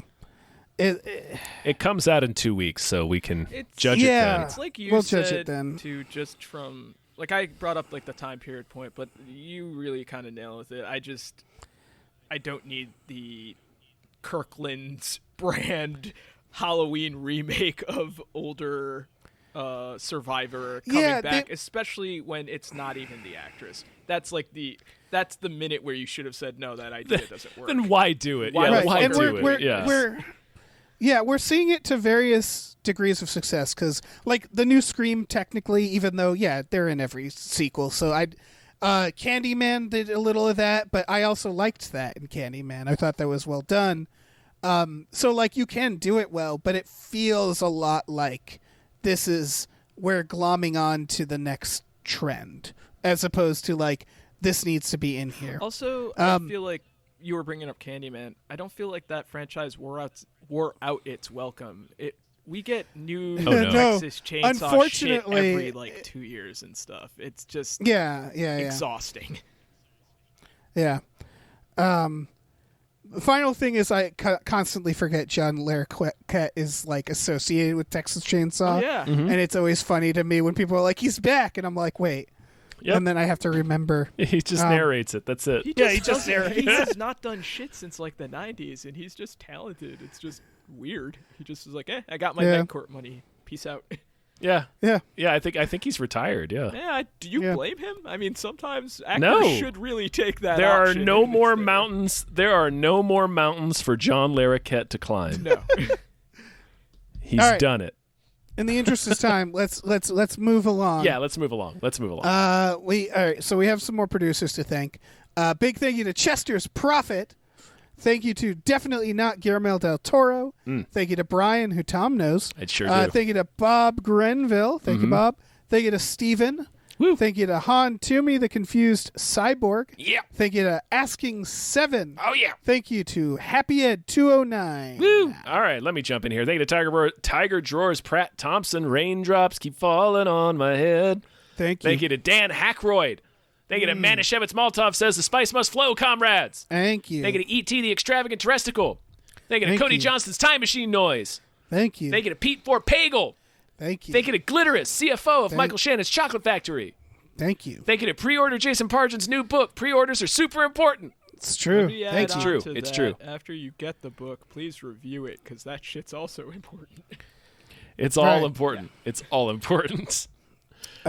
So they greenlit Scream 6. Yep. I don't think that's a surprise. Yeah, from the same directors. I forgot what they're called now. And Radio Silence. Silence. And then I hope they same get writers. Yeah, I hope they get a movie in between that isn't Scream, because I really liked Ready or Not. Mm-hmm. I don't. We're gonna get that like meta conversations about that we're the sequel of the reboot or whatever. Was Scream 5? I don't, because everyone I've seen. I wasn't impressed by it. Nah. It's very okay. It's fine. Yeah, what I said in the review is it's no worse or no better than Scream 4. Like that was it. It's just it felt like these people making it could be making original films. It feels weird instead to me because I don't know if this touches on that or if you talked it, because I really have been avoiding stuff because I haven't seen it, but it feels weird that this whole franchise is based off of horror tropes for like horror movies that kind of don't fucking exist anymore. Yeah. Right. That is a good point. Yeah, and they keep Scream 5 definitely tried to do the meta thing, and it just got tiring because it's going beyond meta. Like now they have to be like, yeah, see, we're in the franchise that's dragging on that no one wants. You know what I mean? Where they like the more meta they get about where they quote unquote are in a franchise, the more depressing it gets. And also I've seen so many articles. There was one I read today. I forget what it was. It was just like how Scream 6 or how Scream 5 perfectly criticized toxic fandom or something. And it was like, first of all, you don't need an article to point it out. They splatter the film with it. And all they do is just point out that it exists. Exactly. That's and it all was they just do. like, I think it's been getting a little too much praise, and it's not even getting that much praise. Yeah. It's not. It's fine. It's fine. We don't have to talk about it. We did a whole podcast. We did a whole about podcast on it. Yeah. But yeah, this is like, I don't know, man. I kind of wish that Scream 6 would end with like Pop Star Never Stop Popping, where he just pulls off the VR thing. It's like the whole thing was a virtual reality experience. Oh, like in the Fuckman Modern video. I'm getting a lot of Halloween Kills vibes from these series now, you know, where it's like, I don't know, just make other horror movies or other slasher movies. Oh, did you not like that movie? Like I think the slasher genre is like this very weird, because I would say like stuff like Ready or Not was fucking great. I love that movie. There are good ones out there. Mm-hmm. But like, yeah, I think they need to retire a few franchises here. This being one of them. There needs to be something. It feels slashers need to, like, we brought it up with the Texas thing, like with Texas Chainsaw. That was very of the 70s and fears in the 70s. Nightmare on Elm Street works because it's all based on child harm, which was just huge in the 80s and that type of attitudes. Is based on a specific case too that Wes Craven eventually sanitized for the movie because he kind of felt gross about it after the fact. And then with like, I feel like just none of the modern ones are kind of doing that, where it's kind of trying to feel of the time. Although, maybe that has something to do with mass shootings. Is like it might have put people off on that shit, which would make sense. Yeah, I would say Scream actually is of the 90s too, because it's all about, ooh, this call. Who's calling you? And like even Scream 2 immediately points out caller ID exists, and then they have to like sort of just forget it. Yeah. Or like they invent like weird, like I hacked the phones, and it's like, you did, huh? It just feels played out. Something new that kind of just like fits like the current era, because it kind of, you need the monster or the slasher to kind of evolve with the times, and that's just how you kind of keep it fresh. And instead we just keep going back to the ones we've already made. Like, I mean, fucking at this point, Saw got rebooted with the new one and stuff, and it's just we need something that's for like 2020. Mm-hmm. Yeah, I'm just like very done with all of these franchises. They're played out. I don't know. Yeah.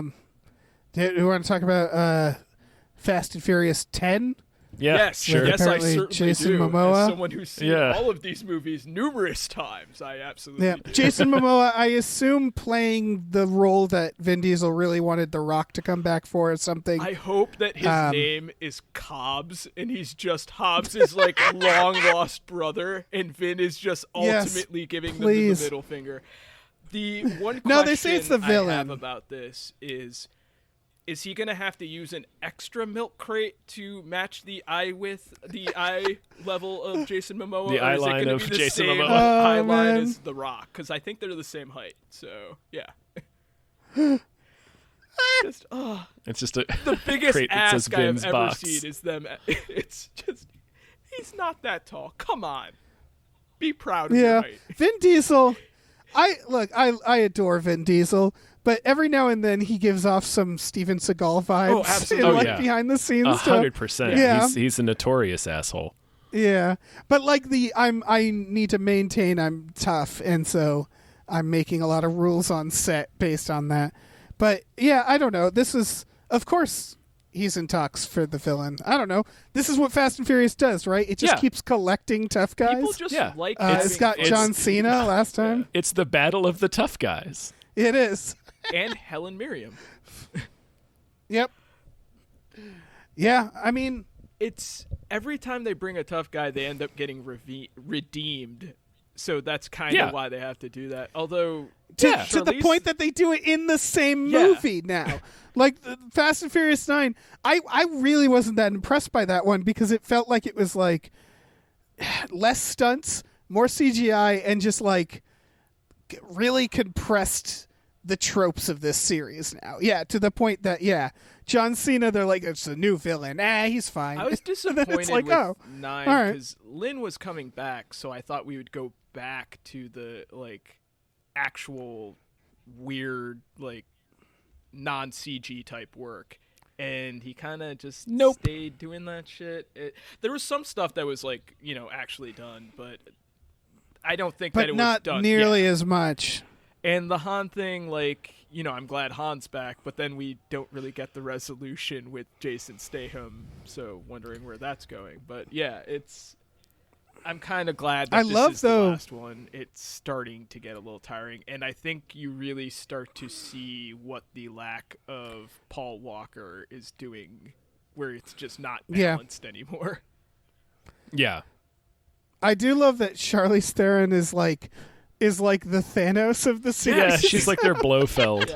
Yeah, it's amazing. And her hair It's just pretty gets awesome. worse in every movie. I'm like wondering Her what hair she's in this doing. last one was atrocious. Her hair And was I hope Dylan Roof hair, and before she had them dreadlocks, it was just no. I hope she's getting there and is just sitting down and looking at a book and just like, okay, show me, like, give me the shittiest hair, like, give me the biggest. Here's my prediction. No. Yeah, she's just gonna walk in looking like fucking Zorn. No, I want Hulk Zorg. Hogan skull it. Hulk Hogan skull it. Give her a skull. That's what I want. I want her to Hulk up and just shake that beautiful doll hair like Hulkamania. Yeah. Yeah, I don't know. There's 10 movies. You can't make 10 of something and have it be great. They're like, great. I mean, but unless on what your you let definition Charlize is great. Theron. Yeah, these are still great. It's yeah, and unless you let Charlize Theron pick progressively stupider hairstyles in each sequel. That's true. These feel like the action, final news. I'm sorry, but these feel like the action movie version of Happy Madison films, where it's just everyone just wants to have a nice vacation and just have some. They fun are. driving You're right. cars and 100%. shit. Like That's exactly what they are. That's absolutely what it is. Yeah. So Dakota Johnson is playing Madame Webb. Madame Webb. Is that a Spider-Man character? Yes. It is. Okay, I have to say, Madame Webb sounds like a parody of a Spider-Man. Like when I read that, I was like, is that like that? Allow me to explain who Madame What Webb does she do? is, What does she do? What is this? Madame Webb is an elderly woman who has psychic visions that she uses to inform Spider-Man of things to do. However, those visions have also aged her and leave her in a state where she can't leave this wheelchair that kind of acts as a life support system of hers. And that's pretty much all she does. There's no really interesting background on this stuff. The best story with her was one time Juggernaut was coming to kill her and Peter had to fight the shit out of him. And then he pulled her out of her chair and he's like, oh, she'll die in this chair. She's worthless. And then just walked away. That was the storyline. So, yeah, the article here says, like, we're not sure what this will be. Like, there's no villains. That, honestly, that's awesome. Yeah. This is so this director, she also did she did Jessica Jones. She did a lot of TV, Life on Mars.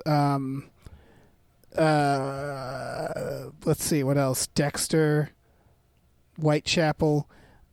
I don't know. Sure. Defender, she did a little of that. So that doesn't I'm trying to like look and be like, okay, so how weird is this going to be based on who's making it? Cuz I hope this is the weirdest fucking thing ever, right? Well, Dakota Fanning is All of their weird, so Okay, Dakota Johnson. Sorry, Johnson. Okay, so one of the writers wrote Morbius, Power Rangers, Gods of Egypt, Perfect. and Dracula Untold. Perfect. Dracula Untold. Like all they need to do, like I'm telling you, every non-Spider-Man movie that has come out in Sony's current Spider-Man universe slate of films, which at this point is just 2 Venom movies, are just batshit out of their mind. Well, they're all. I just remembered Morbius has still not come out. Morbius is. I know. Morbius will never come out. They've delayed Morbius so long that the initial trailer had from the creators of Spider-Man: Far From Home, and then they had to retitle the trailer to say from the creators of Spider-Man: No Way Home. Like it's been delayed so long that an entire sequel cycle has taken place. And then there's the Aaron Taylor Johnson Craven the Hunter movie that's coming out. Yep. Hell yes. Give it all to me. I'm a little bummed about this one. I'm looking it up, and it's just it's the same people. It's the Morbius people. This Dracula Untold. It's like you said, where they're like, let's make everything look like it's from like the early teens. I want you to take a second and look at a picture of Madame Webb and just imagine what's going to be happening in this movie, because it's going to shock you when you see what this character looks like. It's just an old. It would have been neat for them to. Yep. I know, and for that reason, I think it would have been neat for them to get writers who, like, I don't know, had done something interesting. Should have been Helen. Yeah, old and having it's visions. just like that would have been interesting. Yeah. Like, this seems like a really compelling idea, and maybe it'll be great, but man, I want it to be like really fucking weird, right? I don't even know it should if she's be. had like a solo series. Like, I just can't picture this character existing outside of being a plot device. I've only seen her as a supporting character in Spider-Man stories. She's a MacGuffin plot device. That's it. Like, yeah. It's a fascinating choice. It's weird. It's really weird. Did they cancel that? Yeah. Wasn't there supposed to be an Olivia Wilde, like, Jessica Drew movie? I think that's still happening, and there's also, I think, a Silk movie that's still happening. Okay. Yeah. Like, those are actual characters who have had, like, stories that you could do. This could be anything, and I just had, like, I've read so much Spider-Man, I just have no idea where they're going with this. Or why. I don't know if they know. No. I mean, Sony really, like, Sony mishandled the property so much that they literally went to Marvel and was like, hey, make our movies for us, please. Right. And, like, it really does feel like the only successful one they have is the one that's teamed with Marvel, and then the rest, they're like, let's do this shit. And again, like, this would be cool if they did something really weird with it, but it doesn't really feel like they're gonna. Excuse me, Dave. The 2 Venom films are billion-dollar motion pictures. Yeah. So don't tell me that the Spider-Man ones are the only successes they've had. All right, settle down. Listen, settle down. You quiet down over there. That Let There Be Carnage was like the 3rd highest grossing movie of the past year, and that is incredible to me. Yeah, I don't know what that says about the year. I don't know, man. People risk their lives to go see it in theaters. Yeah. They sure did. Yeah. All right. I want that film to be my death shroud. I kind of do like the idea of crazy Tom Hardy and crazy Dakota Johnson having, like, just weird dream shit and Venom shit crossing over with each other. Jesus fucking Christ. Yeah. It'll be... man. Yeah. Look, all I want is for Moonfall to do so well that it becomes the new thing, right? That's like what I want as well. That's what I want as well, Dave. Yeah. Critics are not into it. No. Well, That's their problem. That is their problem. That is their problem. Moonfall is not showing in Canada, apparently. That's fucked That's up. bullshit. They had some fucked up thing where they didn't announce it in theaters in time, so it's getting no release in Canada at all, period. That's horseshit. All right, let's name some more producers. Yeah. Big thank you to the Midnight Patron with patrons at midnight. Thank you to Exploding Runes. Thank you to Andrew, the proud Satanist How. Woo. Thank you to Vincent. Thank you to Rev MD. Thank you to Lauren Gucci. Thank you to Bootler Boodleson. Oh, yeah. Thank you to Tux. Chucks! Thank you to Ricky Cilantro. Thank you to Norm from Cheers. Norm! Thank you to Space McNulty. Thank you. Let me swoop in here. Thank you to your mom. Thank you to Nolan Mayton. Thank you. Thank you to Andrew. Follow Marina on Twitch and Patreon at Heartfist Brain McGuire. Thank you to AJ. AJ. Thank you to Tip Drizzle. Thank you to Burrito Mouth. Thank you to the Ghost of Dave Thomas. Thank you to Aaron Burser. Thank you to Christopher Robert Sparts, Esquire. Thank you. Thank you to Mackenzie Fuck Shuffling with Willem Dafoe's confusingly large dick Chill. Thank you. Thank you to Funky J. Thank you. And thank you to Pie Guy. Thank you. Dave. Dave, the sun's getting mighty low. I think it's time to cut the shit. No. Slice through the shit, if you will. With a warm knife. Like a hot knife through buttery shit. Yeah. And tell us if there's a movie that deserves more hype. There is. Oh, shit. There is a movie that deserves more hype. We did it. We did it, you guys. This one is, I would call this a toss-up because I really don't know if this is going to be good or not. This is called Project Gemini, or rather, I don't have much supporting whether it's going to be good or not. Project Gemini. The trailer is available. It's coming out March 15th on demand, like video on demand, streaming. It just kind of like looks like Alien. I don't know. It does. It looks a lot like Alien. Yeah, it's 100% like Alien. It's about mankind going out into space to survive because Earth is fucked, and they find a new planet, and something goes wrong. Seems like there might be aliens. It might be more like surreal than that. I can't tell from the trailer, but really the only reason this popped out for me is because it's just a really good trailer, and it looks, I don't know, like a pretty well-made film that's indie, like an indie space film, and it looks compelling. And yeah, it could just be Alien. I don't know. It just it's kind of. I'm curious. I know we were talking about like a rom-com earlier, where with shit, I forgot the name of the rom-com.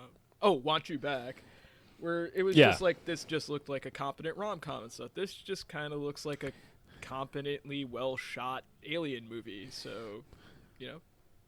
Yeah, it might have like I get a little bit of Event Horizon vibes in here too. It's Russian, and it like. I don't know. The CGI looks good considering that it's, I think, fairly indie. I don't know. New directors, new writers too. So that's what I mean is like there's very little to say about it of like, well, these people did X or Y before and that was good. The cinematography looked cool. So yeah, it looks good. It's a good looking. It just movie. looks good. Yeah. It's like Sputnik. Did you guys ever watch that one? No. Sputnik was really, really strong movie.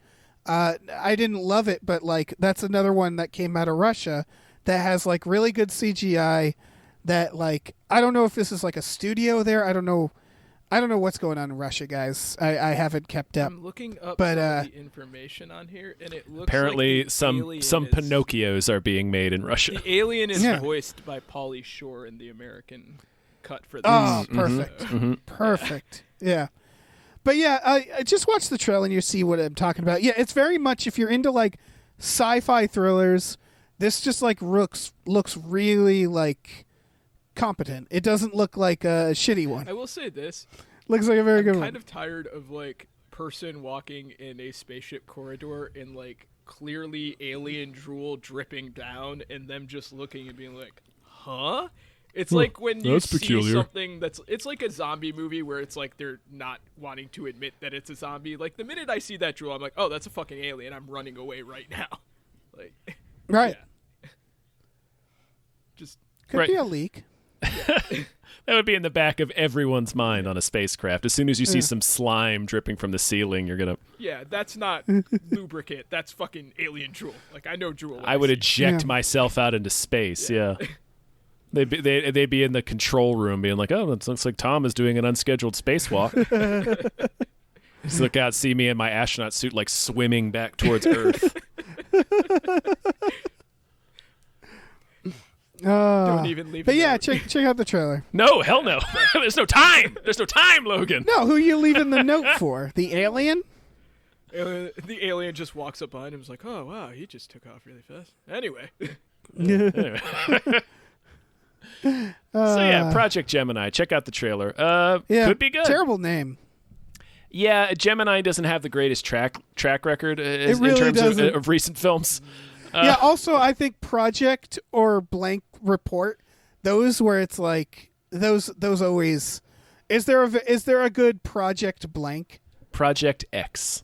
I don't even know what that is. It's a film from the 80s where And then there's the Matthew Europa Broderick Report. befriends an orangutan. Oh, Yeah, that's right. cool. There you go. Yep.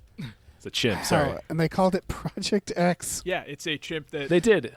flies like a weird...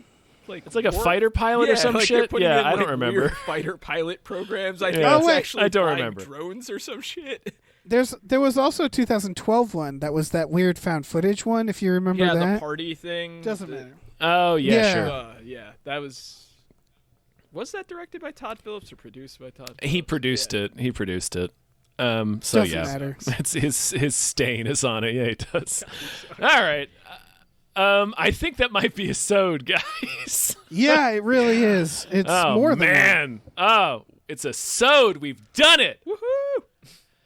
Oh, Yeah. Logan, thank you so much for spending 2 hours with us. Yeah, we had a Yeah, purge thank in, you. like...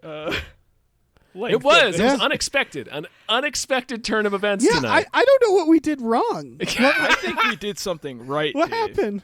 Yeah, that's what it is. That's what it is. Oh, Logan, what do you want to tell people?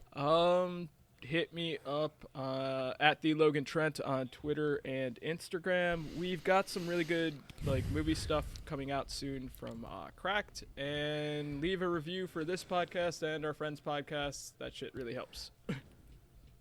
Yeah, Nice. do those things. Dave, tell them what else they should do. we have a Patreon you could check out. Patreon.com/GamefullyUnemployed. We have some exclusive podcasts on there, like Tom and Jeff Watch Batman and Fox Mulder is a Maniac. We also do some with the small beans, like Star Trek The Next Futurama and Spiel Boys. Yeah, there's a lot on there, a lot exclusive. Just for $5 a month, you get a lot of access to a lot of stuff. We also watch movies every Friday night with our patrons.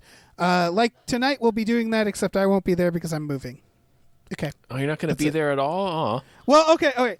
I will be there if I can. Listen, Tom, you want to talk about moving for a bit?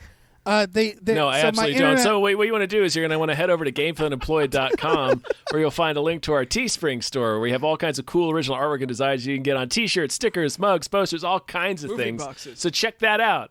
Yeah, moving boxes Yeah. probably. I don't know. I don't give a shit about moving. Certainly not about Dave moving. I think that's it. All right. Say goodbye, everyone. Bye! Goodbye. Bye.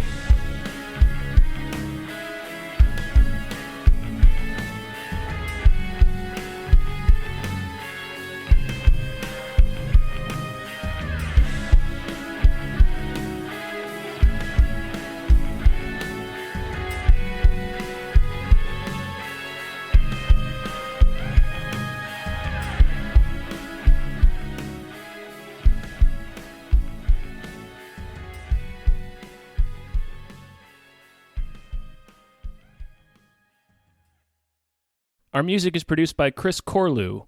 You can follow him on Twitter at @thecorlew, Corlew, and find more music at shipwreckedsailor.bandcamp.com. Our artwork is produced by Justin Brown. You can follow him on Twitter at @JustinTBrown, and find more of his artwork at artnessbyjustinbrown.com and justinbrown.info.